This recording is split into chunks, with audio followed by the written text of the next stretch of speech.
qaynota yoki qaynona o'zini kelinini yoki o'zini farzandini xonasiga, ya'ni spalnisiga ruxsatsiz kirishi mumkinmi? Yo'q, kirishi mumkin emas. Chunki ularning kelin va kuyovning yotoqxonasi avrat hisoblanadi.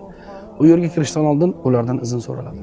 Yoki uning xonasiga kirib bir narsasini olmoqchi bo'lgan, deylik, qaynisingillar yoki qaynosinlar o'zingizlarni o'sha kelininglardan yoki kelinoyinglardan ruxsat so'raylar.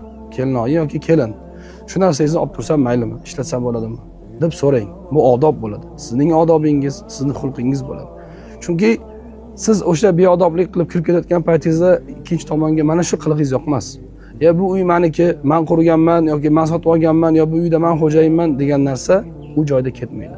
O'sha xona o'g'il bilan kelinniki bo'lgandan keyin bu yerga izn so'rab kirsam maylimi degan holatda kiriladi. Nimaga desa, chunki ular kiyimlari yengil holatda yotgan bo'lishi mumkin. Kelin va kuyov uchun, ya'ni er va xotin uchun eng zo'r avrat bu o'zining yotoqxonasi hisoblanadi.